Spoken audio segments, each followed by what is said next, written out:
Cody Benjamin with CBSSports.com joins us for a game day preview. Cody, great to see you and get your insight. Let's start with this. If you had to give us a headline for this week's matchup, Vikings-Giants on the road, what would your headline be?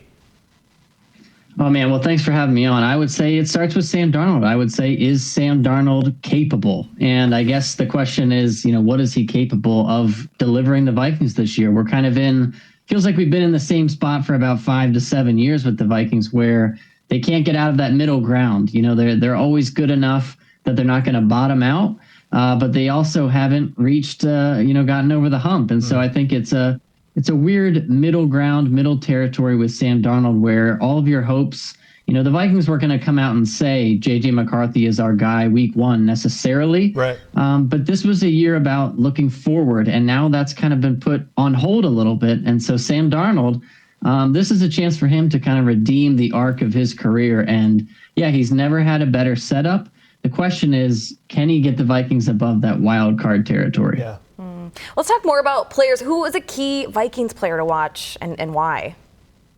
Yeah, I would say Aaron Jones. I mean, if it's not Sam Darnold, I think it's the guy that he's going to be handing the ball to. Obviously, everyone's going to have their eyes on Justin Jefferson already. But Aaron Jones, last year the Vikings, they couldn't really run the ball effectively or efficiently. Mm-hmm. And so Aaron Jones, all summer, I was out at training camp. The guy, he still has it. He was with the Packers before. He's still got a lot of speed. There's going to be a lot more explosion out of the backfield.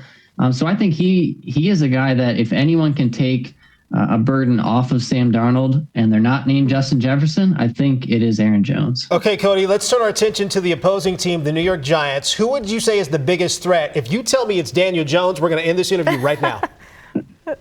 Well, what's funny is I remember, so I was at the Vikings-Giants playoff game a couple years ago, and so much has changed, since that happened. But in that game, Daniel Jones was carving up the Vikings secondary. Now, obviously, he's proven since then he's maybe not Mr. Reliable. Yeah, I think it's on the other side of the ball for the Giants. They have, I think, an underrated front seven. You've got Dexter Lawrence in the middle, 2 good pass rushers in Kayvon Thibodeau and now Brian Burns. And so the Vikings have good tackles, but the interior may be a little more questionable on the offensive line. And Sam Darnold, we know he can throw the ball well. He's got first-round arm talent. Mm-hmm. The question has always been, when he's got pressure in his face, can he make the right decisions? And so I think the Giants' front seven could be a problem.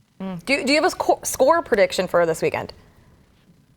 I think it's going to be low scoring. I wouldn't expect, a 38-35 shootout between these two teams for multiple reasons. I would say it's more in the low 20s.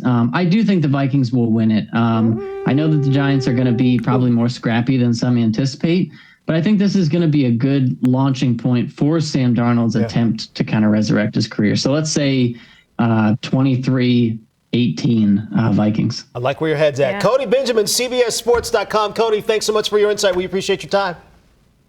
Thank you for having me.